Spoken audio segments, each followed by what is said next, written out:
حضرت قریشی رحمۃ اللہ علیہ نے اس جگہ کو آباد فرمایا، اس کی بنیاد رکھی، اور حضرت رحمۃ اللہ علیہ نے اس اجتماع کا قیام بھی خود فرمایا، یہ ہم نے جاری نہیں کیا۔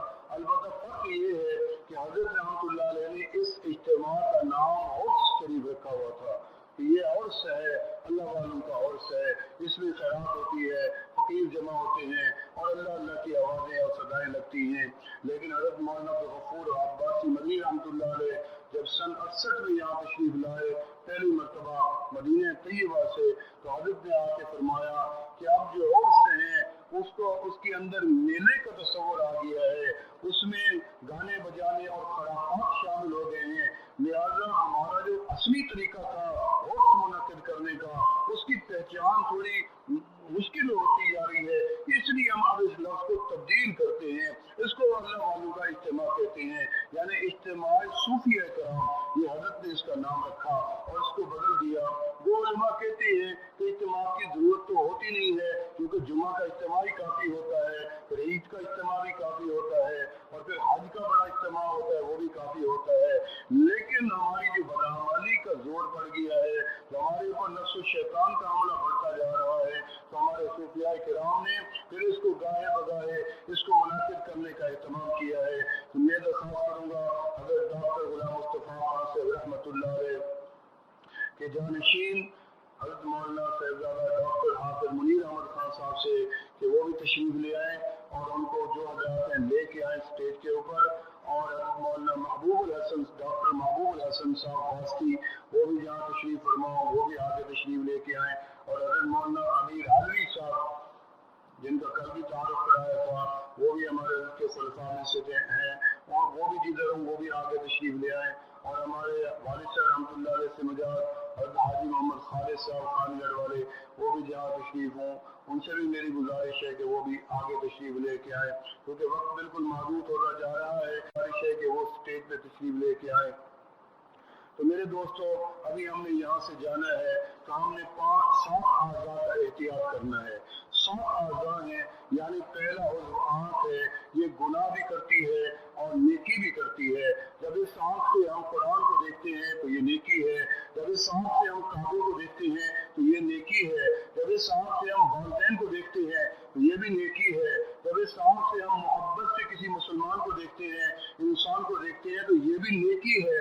تو اس آنکھ سے نیکی کا تصور بھی ہے اور گناہ کا بھی ہے کہ جب ہم غضب سے دیکھتے ہیں، جب ہم نفرت سے دیکھتے ہیں، جب ہم حسد سے دیکھتے ہیں، جب ہم شہوت سے دیکھتے ہیں تو اس آنکھ سے نیکی بھی ہوتی ہے اور اس آنکھ سے گناہ بھی ہوتے ہیں۔ تو بیانی زبان ہے دوسرا عضو، اس سے ہم سے گناہ بھی ہوتے ہیں اور نیکی بھی ہوتی ہے، اور اسی طریقے سے کان ہے، اس سے ہم نیکی بھی کرتے ہیں اور گناہ بھی کرتے ہیں، اور اسی طریقے سے پیٹ ہے، پیٹ سے ہم گناہ بھی کرتے ہیں اور پیٹ سے ہم نیکی بھی کرتے ہیں۔ پھر ہاتھ ہے، ان سے ہم نیکی بھی کرتے ہیں اور گناہ بھی کرتے ہیں، اور شرمگاہ ہے، اس سے ہم نیکی بھی کرتے ہیں اور گناہ بھی کرتے ہیں، اور پاؤں ہے، اس سے ہم نیکی بھی کرتے ہیں اور گناہ بھی کرتے ہیں۔ تو یہ اعضاء 7 ہے، اس سے ہم نیکی بھی کرتے ہیں اور گناہ بھی کرتے ہیں۔ انہی کے اعمال ملائکہ لکھتے ہیں کرام کاتبین، دائیں طرف بیٹھا ہوا فرشتہ بھی یہی لکھتا ہے اور بائیں طرف والا بھی یہی لکھتا ہے، ادھر والا نیکیاں جمع کرتا ہے، ادھر والا برائیاں جمع کرتا ہے، گناہ جمع کرتا ہے۔ تو میرے دوستو ان اعضاء 7 کو آج وعدہ کرنا ہے کہ ہم نے نیکی میں لگانا ہے اور گناہوں سے ان اعضاء 7 کو بچانا ہے۔ تو یہ اعضاء 7 جو ہیں ان کا احتیاط کرنا ہے کہ ہم نے کسی کو غصے سے نہیں دیکھنا، نفرت سے نہیں دیکھنا، حسد سے نہیں دیکھنا، کسی کو گالی نہیں دینی، کسی کو زبان سے تکلیف نہیں دینی، کسی کو کان سے تکلیف نہیں دینی، کسی کو پیٹ اور شرمگاہ سے تکلیف نہیں دینی، کسی پہ ہاتھ نہیں اٹھانا۔ یہ اعضاء 7 جو ہے یہ گناہ کرتے ہیں اور یہی جو ہے نیکی کرتے ہیں۔ میری آپ سے گزارش ہے کہ آپ ان کا محاسبہ جاری رکھیں۔ ہمارے جسم میں ایک عضو ہے ایسا جس کو سردار کہا گیا، جس کو حاکم کہا گیا، وہ دل ہے۔ دل کا صرف ایک عمل لکھا جاتا ہے جبکہ باقی اعضاء کے 2 عمل لکھے جاتے ہیں، یعنی نیکی اور بدی دونوں لکھے جاتے ہیں۔ دل ایسا عضو ہے جس کی صرف نیکی لکھی جاتی ہے اور برائی اس کی نہیں لکھی جاتی۔ اگر ہم دل میں نیکی کا ارادہ کر لیتے ہیں تو اللہ پاک اس فرشتے کو حکم دیتے ہیں دائیں طرف والے کو کہ میرے بندے کی نیکی فوراً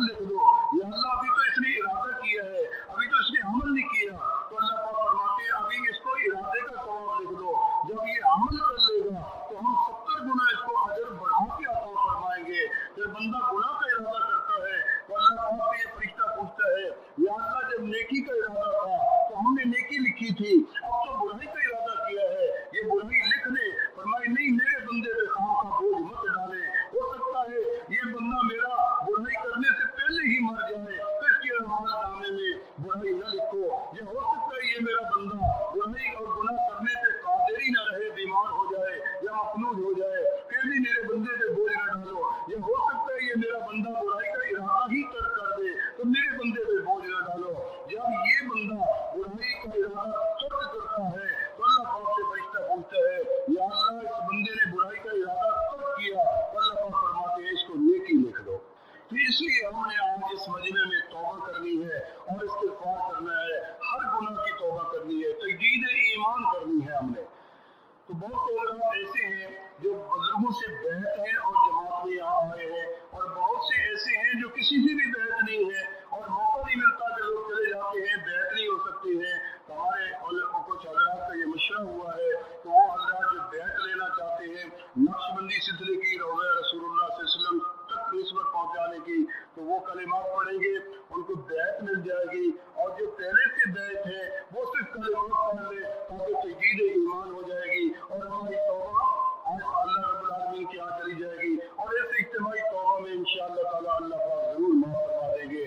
तो जो कलिमात ये फकीर पढ़े, जो बैत की नियत से पढ़ना चाहेंगे वो बैत की नियत से पढ़ते जाएं, जो सिर्फ तौबा की नियत से पढ़ेंगे वो तौबा की नियत से पढ़ते जाएं। पढ़े बिस्मिल्लाहिर्रहमानिर्रहीम, अस्तग़फिरुल्लाहल अज़ीम।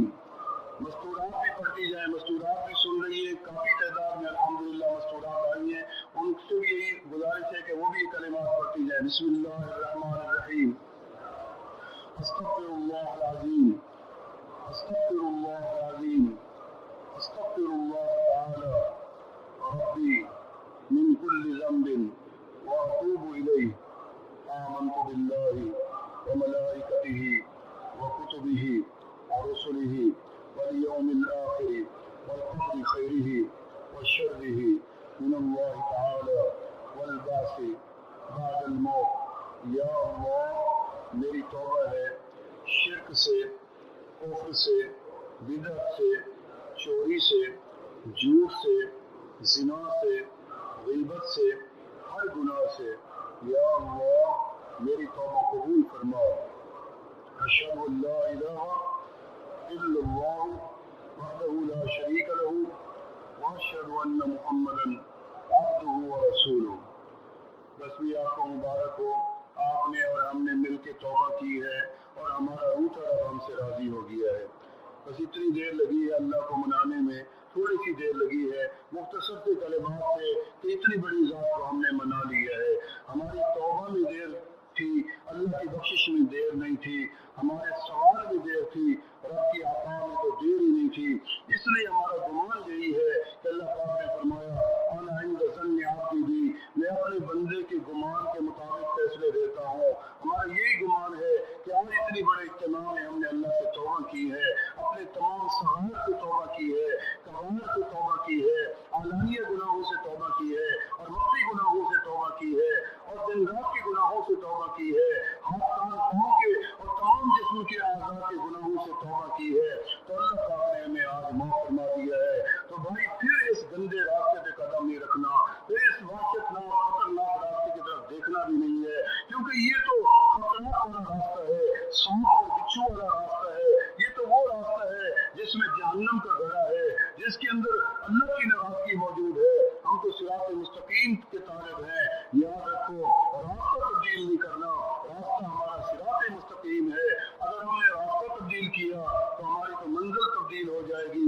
इसलिए हम उसी रास्ते पे चलेंगे जिस रास्ते पे आमना के लाल हजरत मोहम्मद मुस्तफ़ा सल्लल्लाहु अलैहि वसल्लम चल के जन्नत में दाखिल हो गए। अबू बकर, उमर, उस्मान, अली और तमाम सहाबा किराम रिज़वानुल्लाह अलैहिम अजमईन, तमाम ताबिईन, तबा ताबिईन, अइम्मा मुज्तहिदीन चल के जन्नत में दाखिल हो गए। और हमारे असलाफ, हमारे अकाबिर, हमारे मशाइख, हमारे उलमा असातिज़ा और हमारे मुर्शिद जिस रास्ते पे चल के जन्नत में चले गए हैं, हम तो उस रास्ते को नहीं छोड़ सकते।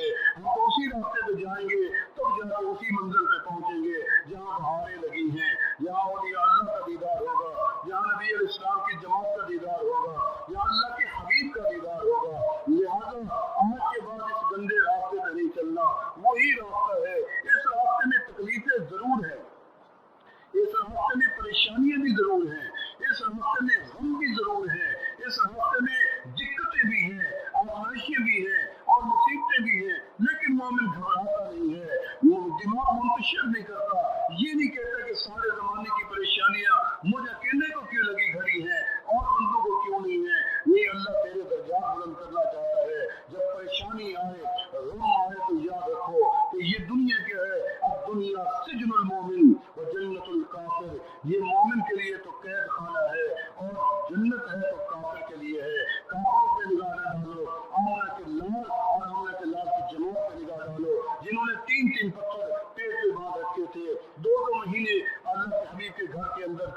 जला, आग नहीं जली है।